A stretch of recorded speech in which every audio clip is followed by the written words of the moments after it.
Usap-usapan pa rin ang pagbaba ng age of criminal liability sa harap ng mga kaso ng karahasan sa mga eskwelahan.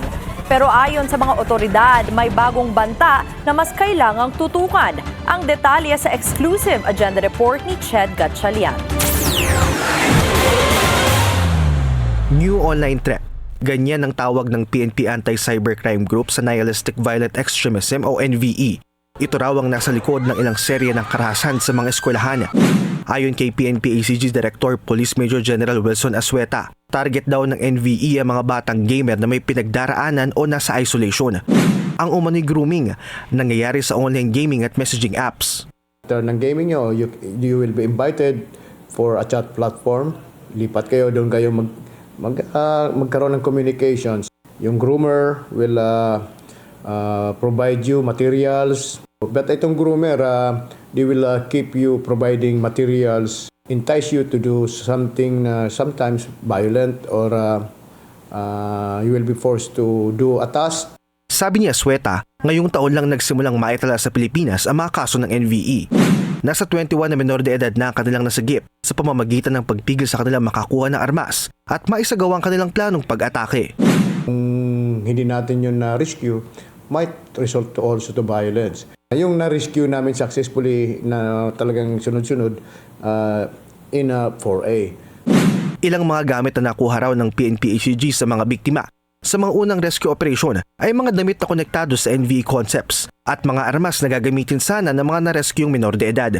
May mga bata rin daw na nakagawa na ng sarili nilang mga plano ng pag-atake. Gaya na kung paano sila kukuha ng baril o iba pang armas, kung sino ang kanilang target at kung saan sila sasalakay. Lahat daw ito, produkto ng tuloy-tuloy na impluwensya sa mga biktima. Ilan sa mga binanggit niyang lugar kung saan sila nagkaroon ng rescue operation ay ang Calabarzon at ilang lugar sa Metro Manila. Bagamat titignan pa raw ang final results ng investigation sa Tacloban school shooting, posible rin daw na konektado ito sa NVE. Actually, may mga signs. So makikita mo pag meron sila mga ina-idolize na mga grupo, lalo na well-known na na personality na sa website, meron na silang fascination o idolizing somebody who were previously involved in this kind of activity in domestic violence extremism, lalo na pag ina-idolize nila yung mga mass murderer, mga ina-involved na sa school mass shooting in other countries. Panawagan ngayon ni Asueta sa mga magulang, patnubayan ang kanilang mga anak at busugin ang atensyon at pagmamahal dahil ito raw ang pinakamabisang proteksyon laban sa NVE. Ito rin ang mensahe ng National Parents and Teacher Association. Gate ni National PTA Vice Chairperson Dean Henry Tenedero, malaki ang gampanin ng mga magulang at ng buong komunidad para maproteksyonan ang kabataan. Pabor din si Tenedero na babaan na ang edad for criminal responsibility. Taking scapegoat to create havoc sa my school.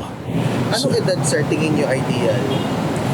Well, sabi nila mga 12 or 13 or mas babaan lang. Para sa ganon, hindi lang siya deterrent at magkaroon ng awareness na sa edad na to, kung gagawa ko ng kalokohan, medya-medya lang.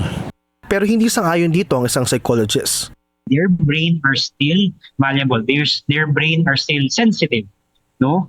So they are more likely, no, to benefit from different forms of rehabilitation rather than imposing punishments, no, under the criminal law.